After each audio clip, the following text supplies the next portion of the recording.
用天会表看正好个，阿龙被明啦个，大家都知道都 AS 不少嘛，你是那代，东边那代，路安那代，你有地的，你有地比赛表达吧？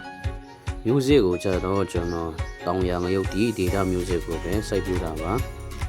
ပထမအဆုံးအနေနဲ့ကျွန်တော်ကအရေးတွေးကောင်းတဲ့ငြုပ်တီတောင်ကိုကျွန်တော်နေပူလမ်းပေးမှာအစစ်ကို plastic အိတ်ဖြင့်ယူထောင်ယူတာပါယူထောင်ဖို့ပြောရမှာကျတော့ကျွန်တော်ကမေဆွေခွဲပြာနဲ့ organic မြေဥစ္စာနေနေတာရုပ်ဆက်ပြီးမှထည့်ထားတာပါမျိုးစစ်မြန်ပေါက်ဖို့ရအတွက်မျိုးစစ်တွေကိုအလင်းရောက်ပြထားပေးပါကျွန်တော်ကတော့အလွယ်တကူစာလိုက်နဲ့ပဲဖုံးအုပ်လိုက်တာပါမန္တလေးခင်းတဲ့နေရာမလို့ကျွန်တော်က plastic နဲ့ပဲစိုက်ပြတာပါplastic အနဲ့ရောင်ကပို့ပြီးမှအဆင်ပြေပါတယ်။စတီကတော့ကျွန်တော်ကချင်နေတောင်ရမှာစိုက်ပြနေတယ်တောင်ရမျိုးတီးပါ။ data music ဖြစ်ပါတယ်။မျိုးစာကိုကျတော့ကျွန်တော် algorithm ကပြုလုပ်ထားတဲ့ organic မျိုးစာကိုပြီးသွားလုပ်ပေးပါတယ်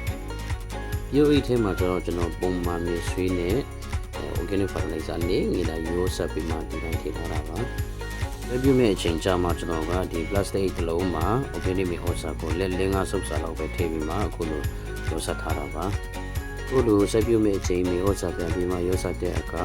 plastic အောက်ခြေထိနိုင်ပြီးမှရောစဆက်မလို့ပါဘူး plastic အနဲ့4လက်မှဒါမှမဟုတ်6လက်မှအလုံးစုံထက်မှရှိတဲ့မြေကြီးတွေမှာပဲကျွန်တော်တို့မြေဩဇာကိုရောစပြဖို့လိုပါတယ်ညာတော့အဖြစ်ရုပ်တီးပင်တွေရဲ့အစာရှာမိတွေဟာအပေါ်ရမြေစီလွာနဲ့အနက်4လက်မှ5လက်မှမှာတာတို့ကအစာရှာပစားတော့တဲ့အတွက်ကြောင့်ပါ6လက်မှအောက်မှာတော့မြုပ်တီးပင်တွေရဲ့ဒီတောက်မိတွေကပဲအတိတ်ကအလုပ်လုပ်တာပါဒါတော့ကျွန်တော်စိုက်ပျိုးပြီးမြေကြီးကိုပုံထားပေးတာပါဒီလိုပုံပေးခြင်းအပြင်စိုက်ပျိုးမြေကပုံပြီးမှကောင်းမွန်လာသလိုအမြင့်ခွင့်ပြုမှုမှာလည်းပုံပြီးမှတိုးတက်လာမှာဖြစ်ပါတယ်နောက်တစ်ခုကျတော့ပေါင်းပင်လည်းမပေါတော့တဲ့အတွက်ကြောင့်မို့ပေါင်းရှင်းစရာလည်းမလိုသလိုနွေရည်ကြရင်လည်းအပင်တွေအဆူတတ်နေတိုင်းရနေမှာပါဒါတော့တီးလေးတွေစပြီးမှရရှိလာပါပြီတီးလေးတွေစပြီးမှတီးလာပါပြီဈာမှာကျွန်တော်ရိုက်ထားတဲ့ဗီဒီယိုကျတော့ကျွန်တော်ပျောက်သွားလို့ကျွန်တော်မထည့်လိုက်နိုင်ပါဘူးအခုမှစတီးတဲ့အတွက်ကြောင့်မို့အတီးလည်းနေတယ်လို့အပင်လည်းတိတ်မချီသေးပါဘူးမြေဥစ္စာနဲ့ရေတာလုံးလောက်ပေးနိုင်ရင်မြုပ်တီဟာတစ်နှစ်ပတ်လုံးတုပ်ပြီးတုပ်နေမှုဆောင်မြေတန်းတီးတီးနေပါလေဒါကြတော့ခဏကငရုတ်တီးပင်လေးတွေကຫນွေမိုးနေရာတီးပြီးတော့လို့ဒါဆောင်းရတီးမှာပြန်တီးနေတဲ့အတီးတွေပါအပင်လေးပူပြီးမှကြီးသွားတယ်လို့အတီးလည်းအများကြီးတီးလာပါပြီမျိုးစားပြန်လိုက်ပေးဖို့အချိန်နောက်ကျတော့တဲ့အတွက်ကြောင့်မို့အပင်ရဲ့အရွက်အတီးပွင့်တွေဟာပထမရည်တဲ့အလင်းကြီးတီးတော့ကိုတွေ့ရနိုင်မယ်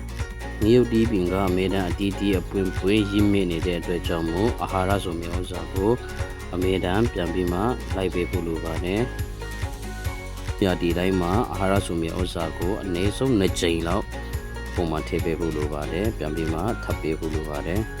မဟုတ်လို့ရှိရင်နောက်ပိုင်းကတီးတွေပို့ပြီးမှတေးလာတယ်လို့အရွက်တွေလည်းပို့ပြီးမှတေးလာတယ်အပင်တွေပို့ပြီးမှအားနေလာတယ်မြုပ်တီးပင်ရဲ့အရွက်တွေဟာဆိုရင်လည်းစိမ့်ဖြော့ဒါမှမဟုတ်ရင်အဝါရောင်ဖြော့လေးကိုတန်းလာတတ်ပါတယ်အဲလိုဖြစ်လာရခြင်းဟာအပင်ထဲမှာရရှိနေတဲ့ nitrogen ဓာတ်အာနေတော့တဲ့အတွက်ကြောင့်ဖြစ်ပါတယ်။ nitrogen ဓာတ်အာနေတော့ရင်အတီးအပွင့်အတွက် phosphorus potassium ပိုလိုနဲ့အခြားသောအာဟာရဘလောက်ပဲပြီးွားနေပါစေ